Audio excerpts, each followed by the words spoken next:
Sudah ya? Oke. Baik, kita lanjut tentang materi hari ini. Kalau pekan lalu kita sudah ada yang belum selesai? Ya, yang sudah selesai boleh diletakkan kembali chat-chatnya, HP-nya. Kalau pekan lalu kita sudah mempelajari tentang konsep-konsep dasar etika.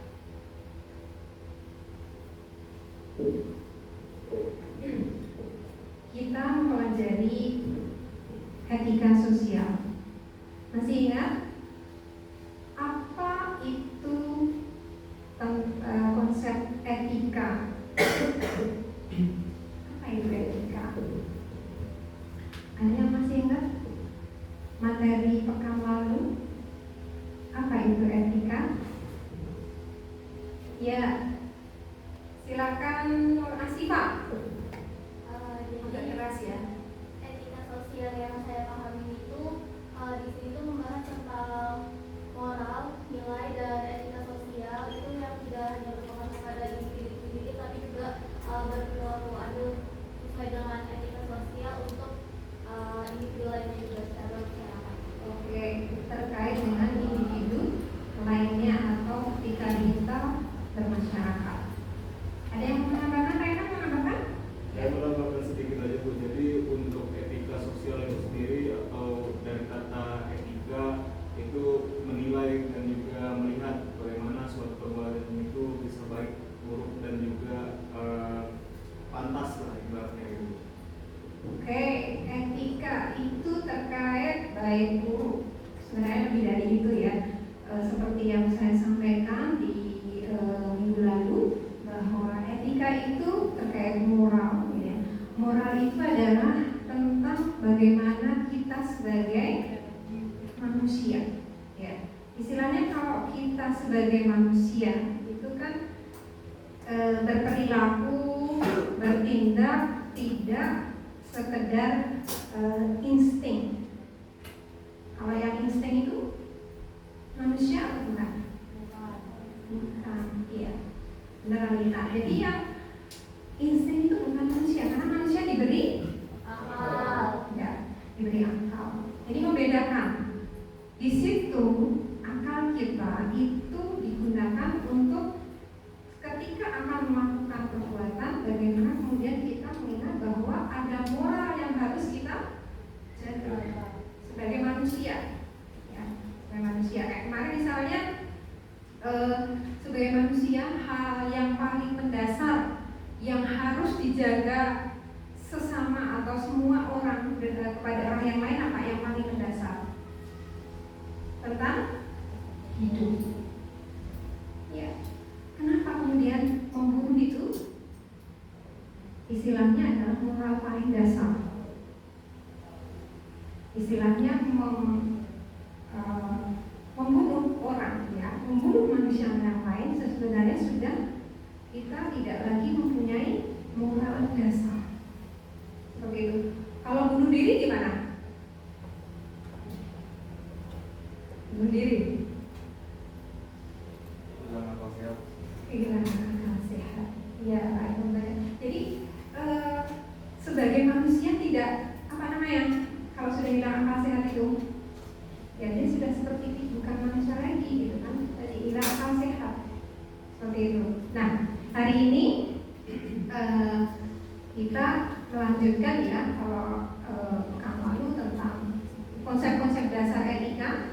Maka hari ini tentang otonomi moral. Apa itu otonomi moral? Ya, saya sampaikan dulu. Ya. Otonomi, autos, nomos. Berarti dia punya sebenarnya pengaturan sendiri pada dirinya, gitu ya. Istilahnya seseorang itu kalau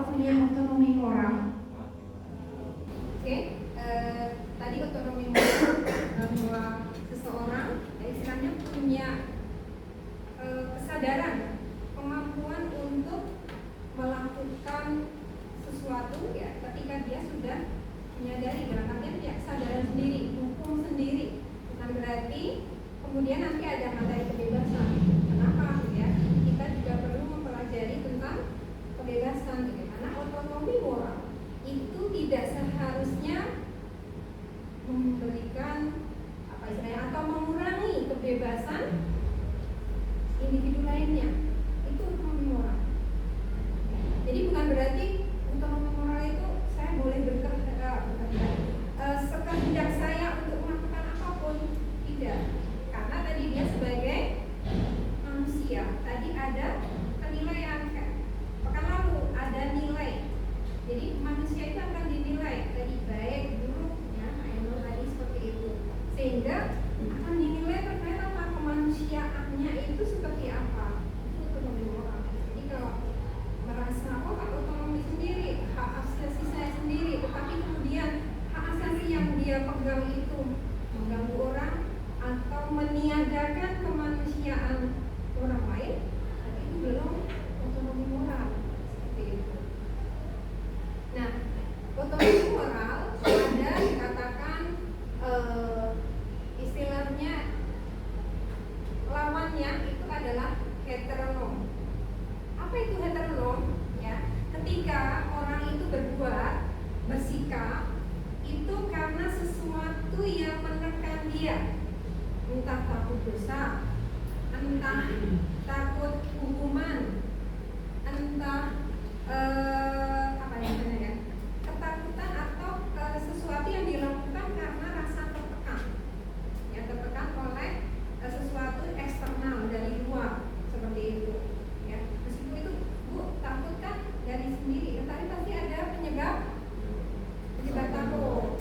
Ya, ketika Anda melakukan perbuatan, misalnya orang yang punya otonomi moral, misalnya ya, dia otonomi moral nih, dia tidak akan ingin membunuh karena memang dia sadar membunuh itu sesuatu yang menghilangkan kemanusiaan orang lain.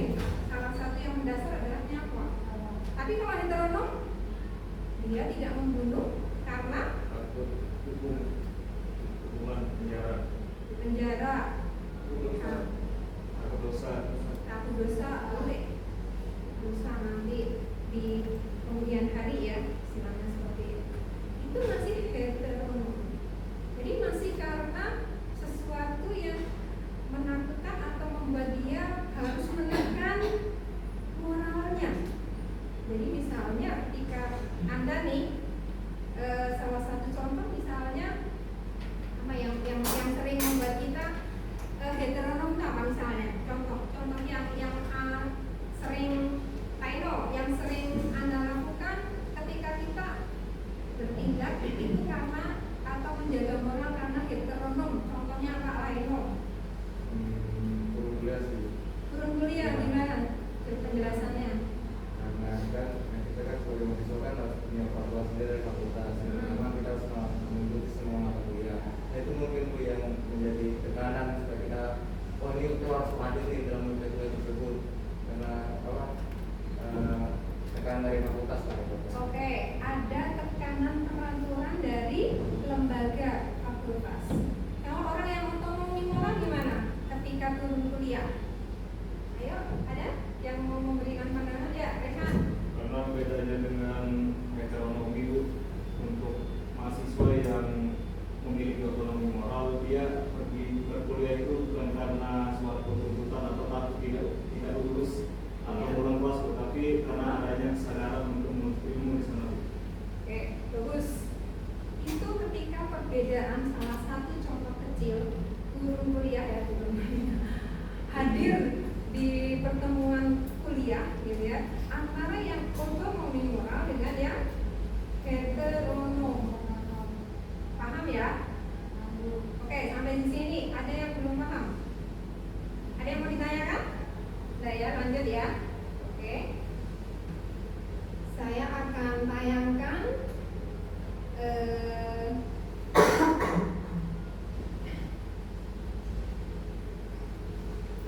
dua video.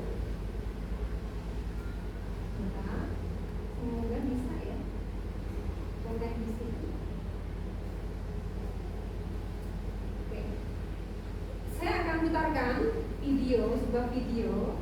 Nanti Anda semua silakan mencoba melihat atau menganalisis dari tayangan video ini, kaitkan dengan tadi otonomi moral ataupun heteronomi moral.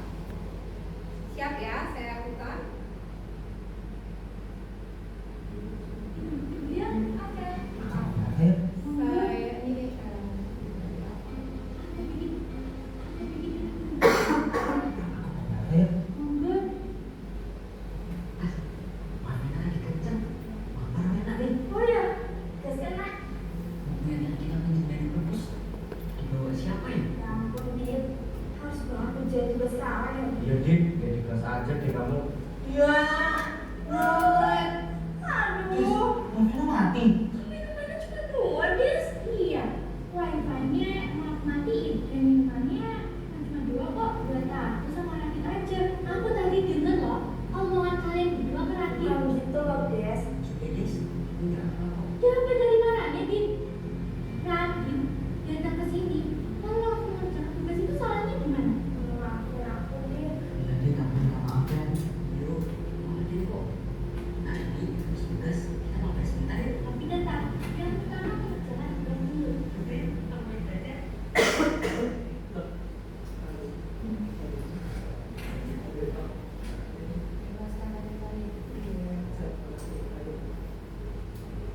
Ini karena saya ambil dari YouTube ya. Jadi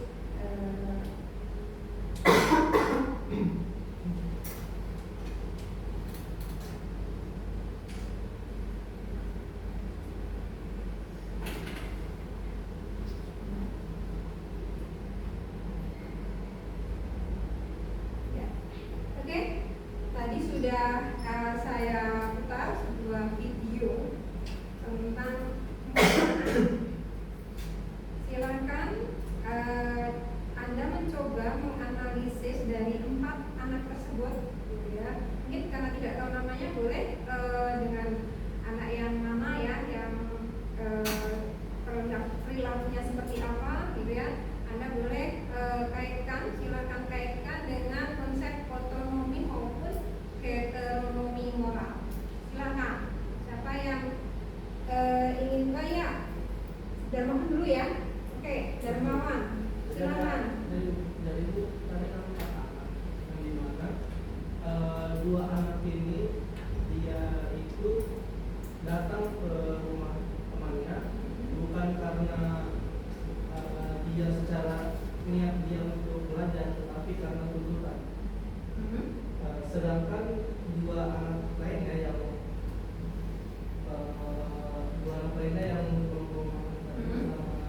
Membagi, oke. itu datang ke rumah karena memang niat dia mau belajar bersama. Jadi kaitannya dengan yang mana itu? Kedua itu dari Heteronomi ya. Heteronomi yang niat yang dia situ karena tuntutan. Tuntutan ya, tuntutan berarti ya. Belajar ya. Oke. Yang otonomi ya. Otonomi yang niat dia. Oke, ya. Oke, dari Darmawan sudah tepat ya. Dalam artian kaitannya meskipun tadi ada tambahan ya, istilahnya untuk yang apa namanya tadi?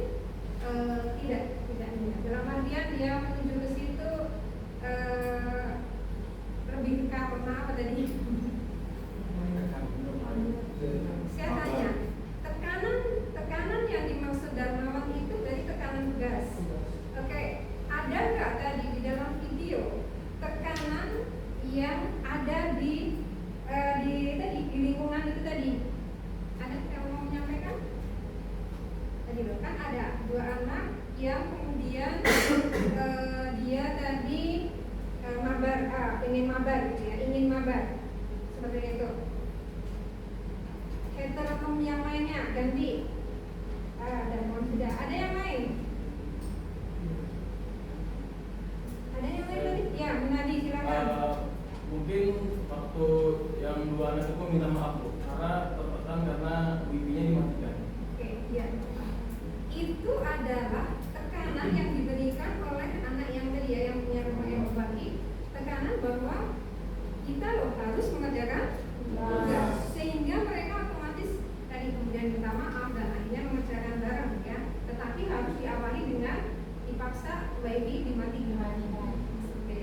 Nah, itu kebiasaan atau perilaku yang sering pasti teman-teman mahasiswa temui juga di rumah, atau mungkin bahkan Anda sendiri ketika di rumah, gitu kan? Bisa jadi Anda belum otonomi moral ke orang tua Anda, ya enggak? Iya. Oke, kita lanjut ya. Nah, terkait otonomi moral, itu kemudian dikaitkan dengan konsep kebebasan.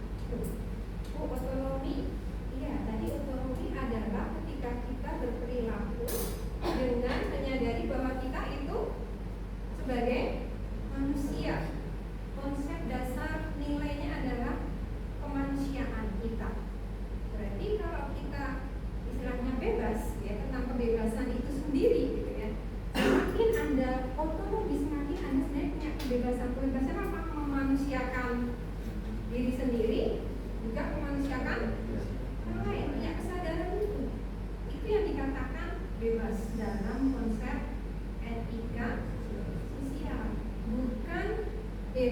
yang kemudian tidak bebas ya, sebebas-bebasnya bukan. Karena tadi bahwa ada manusia lain, kita itu sebagai manusia bisa dianggap sebagai manusia ketika kita berinteraksi dengan manusia.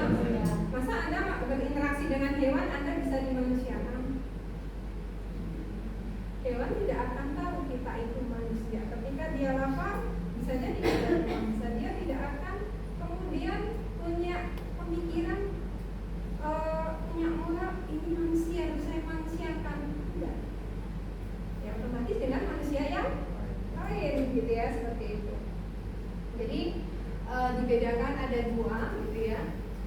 Ada namanya kebebasan eksistensial seperti sebenarnya dari otonomi moral yang kemudian muncul bahwa kita itu istilahnya ya menjaga moral kita itu bukan terkait untuk bebas dari apa, tapi menekankan punya kebebasan untuk apa, untuk jadi apa Anda misalnya. Kayak tadi contoh hadir perkuliahan gitu ya masuk ya masuk silakan di sini. Kenapa terlambat? Kempes sebenarnya rodanya. Oke lanjut ya. Berarti kebebasan eksistensi kita sebagai manusia. Anda mau eksisten nggak? Eksis nggak? Kita semua pasti pengen eksis, ya Pak? Sebenarnya eksis kita itu sebagai apa sih? Kan pasti intinya adalah eksis sebagai apa? Iya. Gak mungkin Anda ingin eksis sebagai seperti hewan. Iya. Yang tidak tahu, misalnya bagaimana menghormati yang lebih tua, gitu ya. Atau kemudian apa istilahnya ya, kalau hewan pun instingnya punya ya. Kalau yang lebih tua mungkin nggak tahu, belum diteliti dia belum tahu demikian. Tapi ada kalau secara insting itu menyayangi yang anak-anaknya. Nah, kalau manusia otomatis lebih dari itu. Kita itu sebenarnya ingin eksisnya apa sebagai manusia yang bermacam-macam perannya ya. Itu nanti bisa kemudian nanti ya di materi-materi yang berikutnya kan nanti akan ada etika profesi, etika politik, kemudian juga tentang apa hak-hak asasi gitu. Karena itu sebenarnya bagaimana kemudian dalam aspek-aspek kehidupan gitu ya. Kita itu sebenarnya mau kok semua eksis. Gak mungkin ada yang tidak ingin eksis. Dalam artian manusianya itu tetap hidup yang dihargai. Itulah keeksisan gitu. Jadi kalau Anda melakukan sesuatu gitu ya, itu kan sebenarnya kalau sudah mempertimbangkan misalnya ini bisa merasa orang terhina enggak? Ini bisa membuat orang merasa direndahkan tidak? Anda sudah punya otonomi moral. Karena kebebasan eksistensi Anda untuk apa? Untuk apa saya membuli misalnya. Kasus contoh misalnya ada pembulian ya seperti itu.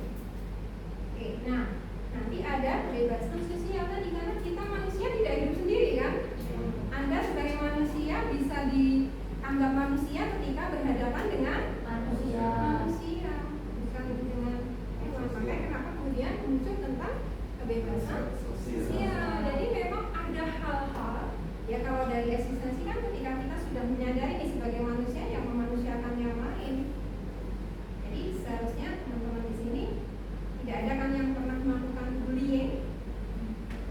Karena bullying itu sebenarnya sudah tidak memanusiakan manusia yang lain gitu ya. Jadi ada kebebasan sosial yang kemudian kita perlu ingat juga gitu ya bahwa ada hak-hak orang lain yang menempel kepada kita sebagai manusia ya. Pada setiap orang kan ada haknya orang lain yang menempel gitu ya. Untuk haknya itu apa? Untuk dimanusiakan seperti itu.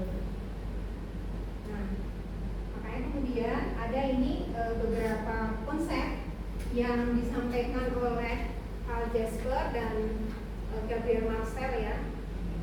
Jasper menyampaikan bahwa konsep aku atau manusia gitu ya itu itu ada ketika berkomunikasi dengan manusia yang lain, seperti itu. Oke, lanjut ya. Nah, ada model-model pembatasan. Pembatasan yang bisa jadi terjadi di sekitar kita. Ada tiga model gitu yang bisa dilihat. Ini normatif ini ya, batasan normatif. Pembatasan paksaan fisik, kira-kira memanusiakan manusia enggak? Selby, paksaan fisik. Anda misalnya tidak boleh makan, tidak boleh, atau harus lari 10 km agar Anda tidak pernah latihan. Paksaan fisik itu memanusiakan manusia, atau konsep moralnya ada? Ada moralnya? Ada nggak? Kalau memaksa secara fisik, yang lain? Misalnya nih, ada paksaan-paksaan fisik yang diberikan atau kita dapat. Misalnya ada memang yang masih bisa ditolerir ya. Misalnya Anda suruh kalau PKKMB apa biasanya yang tekanan fisik yang harus Anda lakukan? Contohnya misalnya push up. Enggak. Ya. Ada enggak ya kalau zaman sekolah misalnya ada paksaan fisik, misalnya kalau terlambat 5 menit terus jalan jongkok 10 meter misalnya, itu mungkin masih bisa dianggap tidak kemudian menghilangkan sebagai manusia ya, hanya tadi mengurangi dia mungkin dalam artian memberi tekanan gitu ya. Tapi ada hal-hal yang misalnya paksaan fisik misalnya yang kemudian dia disiksa secara fisik yang sampai berlebihan misalnya di aliran listrik dan sebagainya. Nah itu sudah melebihi batas moral sebagai manusia. Tekanan psikis gitu kan. Apalagi kalau Anda sedang banyak tugas ya. Banyak tugas, kira-kira tekanan psikisnya ada nggak? Ada. Oke, lanjut. Nah, pembatasan normatif. Ada yang bisa memberikan contoh pembatasan normatif yang ada di sekitar kita? Silakan. Pembatasan normatif, entah itu berupa larangan atau kewajiban. Yuk, oke. Pak Farhan. Akmal. Contohnya gimana? Pakaian sepatu apa? Ketika datang ke kampus, Anda diberi peraturan. Salah satu contoh di kampus. Kalau di masyarakat yang luas, di lingkungan yang lebih luas, ada apa lagi contohnya? Di peraturan ibu lalu lintas. Oh iya, contoh ya, lampu lalu lintas. Jadi Anda biasanya heteronom atau otonom itu mematuhi aturan lalu lintas. Padahal kalau Anda sadar bahwa Anda melanggar bisa jadi mencelakai pengendara lain. Sering terjadi gitu ya. Saya sering terjadi tiba-tiba terkaget karena ada dari sana gitu ya. Ya, oke. Jadi contohnya misalnya juga nafsa. Kira-kira kalau pengguna nafsa itu berarti dia memang boleh nggak karena kebebasan atau seperti apa? Kasus tentang penggunaan atau orang yang menggunakan nafsa. Yuk silakan. Bagaimana kalau terkait penggunaan nafsa, narkotika, zat adiktif, ya, narkoba? Ya, Rehan? Jadi untuk individu yang menggunakan nafsa atau narkotika itu tidak disebut dengan kebebasan eksistensial, karena memang di dalam halusinasinya atau di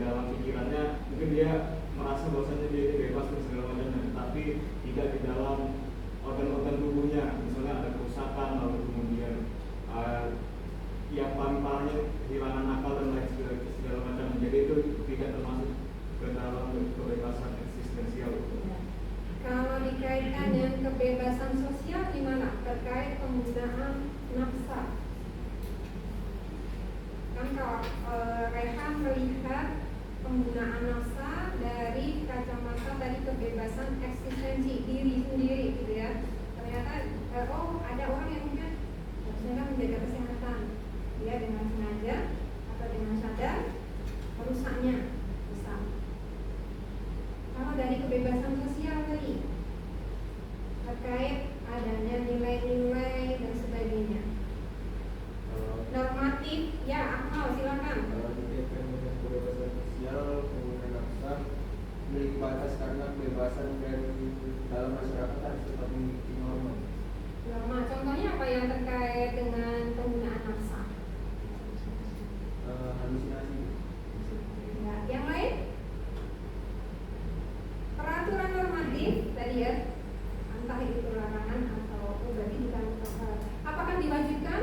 Tidak. Ada larangannya enggak? Ada. Larangannya formal atau enggak terkait penggunaan nafsa? Ada yang tahu?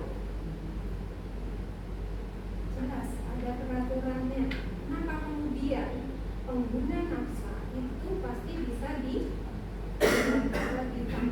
dengan kasus-kasus gitu ya. Oke, lanjut.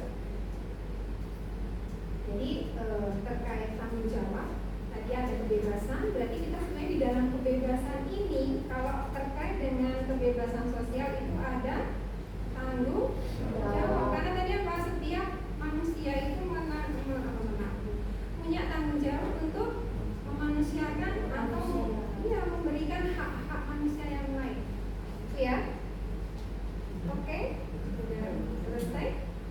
Ada yang mau ditanyakan untuk materi hari ini? Paham ya semua ya? Oke. Kalau tidak ada, atau ada yang mau didiskusikan? Ayo. Ada, oke cukup.